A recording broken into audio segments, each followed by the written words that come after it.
বন্দে পুরুষোত্তমম। সকলকে আমার আনন্দিত জয়গুরু। পরম পূজ্যপাদ শ্রী শ্রী আচার্যদেব বলছেন, তোমার যদি মনে হয় আমি আচার্যদেব দ্রষ্টা পুরুষ আমি জানি, তাহলে সেটা তোমার বেকুবি। কারণ রামায়ণেও দেখি সীতাহরণের পর রাম হাহাকার করে তাকে খুঁজেছেন। তিনি যদি পুরুষোত্তম হবেন তাহলে ঘাড় ঘুরিয়ে দেখলেই তো রাবণকে দেখে তার দিকে দৌড়াতেন। তা নয় কেন?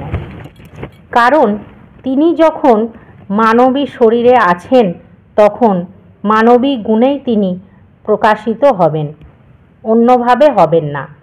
আর তাহলে তিনি সেটা প্রদর্শন করতে পারবেন না। সেই জন্য শ্রী শ্রী ঠাকুর নিজের মাকে বললেন যে, মা তুই কলকাতায় আসিস না।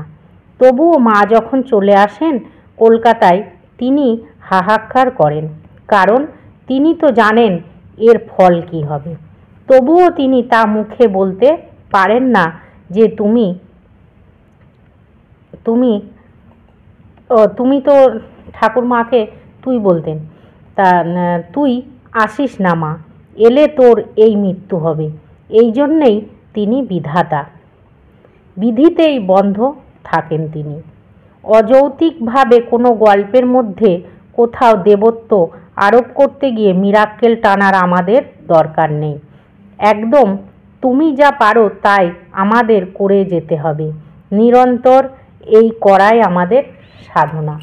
তাহলে আচার্যদেব বলছেন যে মানে মানব রূপে যখন তিনাদের জন্ম হয়েছে, সেই মানবী আচরণ তিনাদের করতে হবে।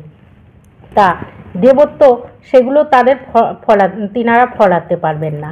তা মানব রূপে তাই যে বলছেন না যে আমাদের এই করাটা আমাদের সারা জীবন করে যেতে হবে, এটাই আমাদের নিরন্তর সাধনা। তাই শ্রী শ্রী ঠাকুর বলছেন যে ধরো করো হও পাও, আমাদের করে যেতে হবে। শ্রী শ্রী ঠাকুরকে ধরতে হবে, ধরে আমাদের করে পেতে হবে। তাই এটাই আমাদের সাধনা। জয় গুরু। বন্দে পুরুষোত্তম।